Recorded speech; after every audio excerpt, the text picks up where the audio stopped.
Okay, Pete here from A Bit Twisted. So, this is my bobbin driven wheel, and this is a stretchy band.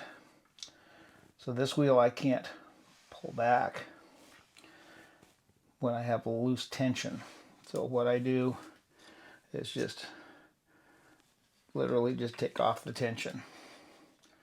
So I have nothing rubbing on anything here. And so I'm going to use some of this wool here. I'm going to get my leader line,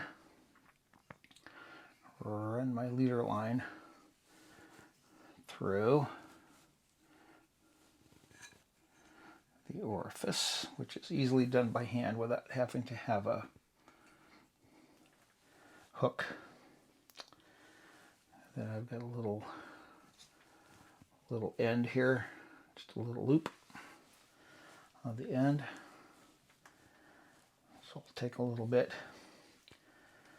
So I had to adjust my wheel so I know where the stopping point is of the wheel.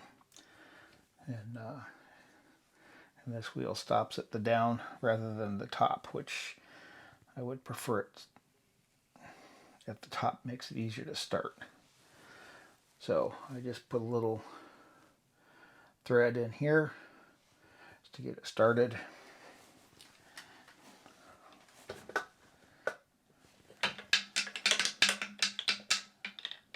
Okay, so saw that. So I'll put my peg in there and just let my peg hold.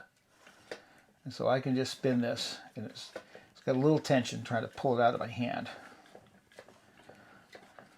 Let a little out, let it spin just a little bit, and then just let it take it in.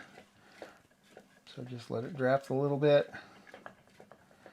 let it take it in naturally. And that's with no tension. And the tension is coming from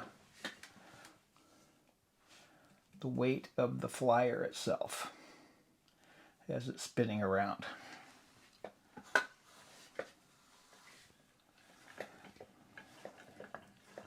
When I ply with this wheel, and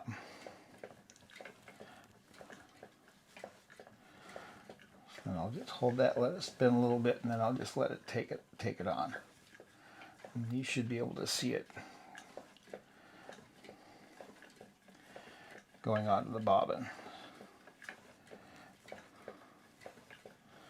So I've gotten good at long draw, so that's what I'm doing here. And then I'll just let it take it up.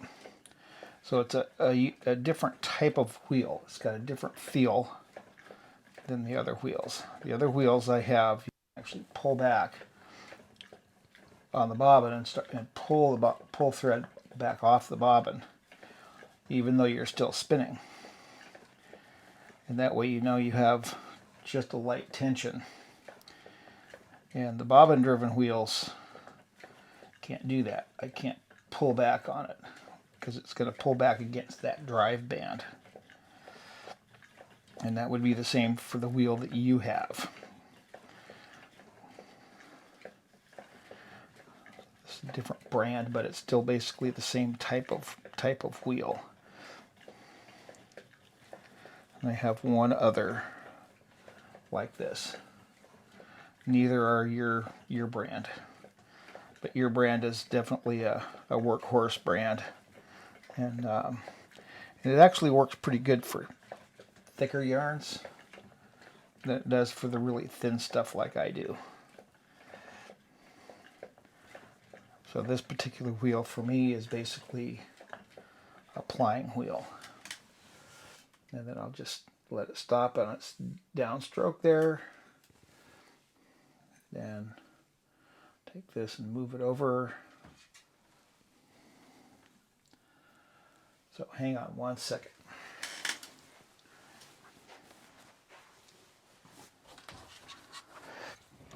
Come on, Missy. Come on, Missy. Okay, my little Missy needs to come to see me. She doesn't like it when I step out of the room. So I'll use one foot to hold the wheel, hold this thing steady on the carpet.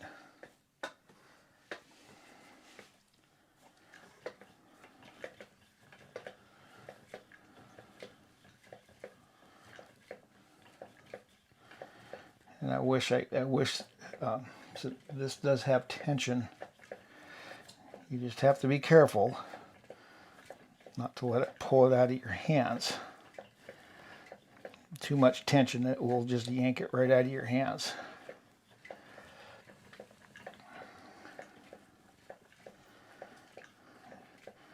And it's just a matter of control, how much control you have on your fiber hand and how much control you have on this hand here.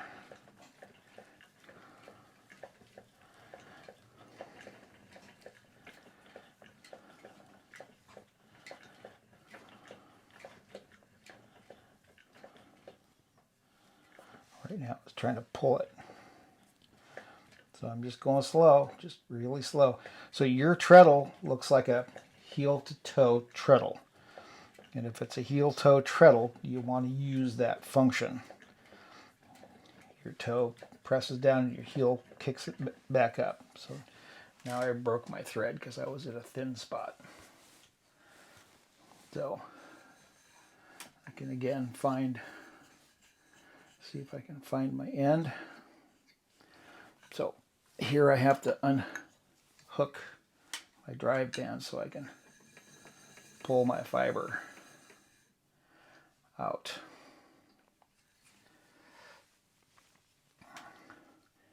Since I spin thin,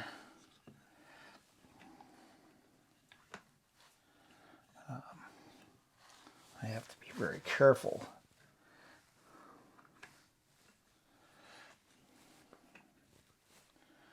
Because when I restart,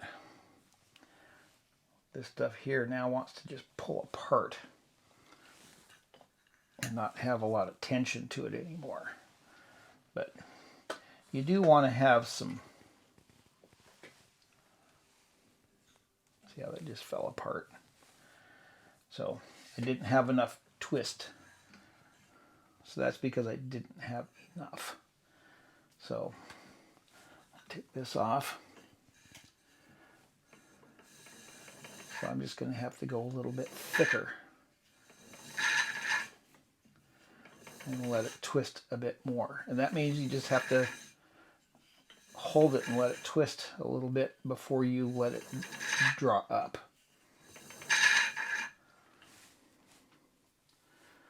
And that's not a problem. Not really.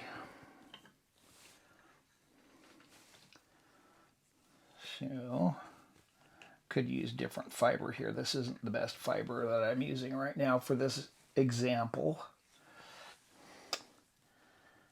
but it will have to do. So again, just like before, I'm going to start off here, but this time we're going to make some thicker yarn. Now I'll put my drive band on there.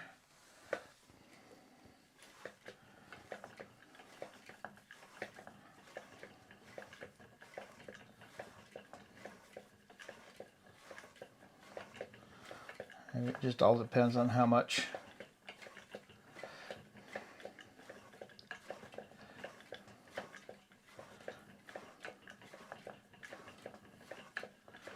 and just let it just kind of pull. Just let it carefully draft. Drafting is the technique. Drafting is the key. But you don't want to treadle too fast. And here I'm not, because my everything's kind of slow on this one.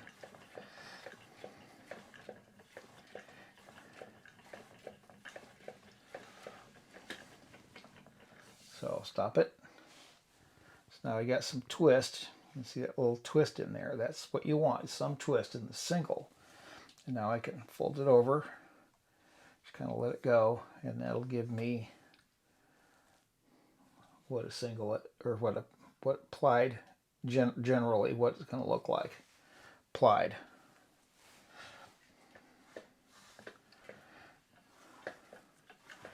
And if you're wondering about the color, this is 100% wool that I prepared and washed and also dyed. And I used pomegranate skins to dye this. And yes, pomegranate skins give yellow and not red.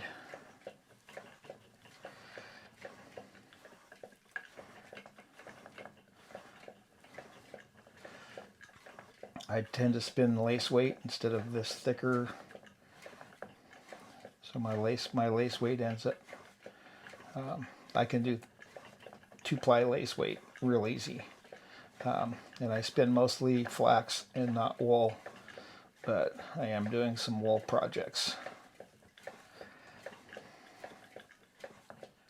Just a nice, even, steady pace. Try and just pace yourself to how fast you can draw and do all this stuff.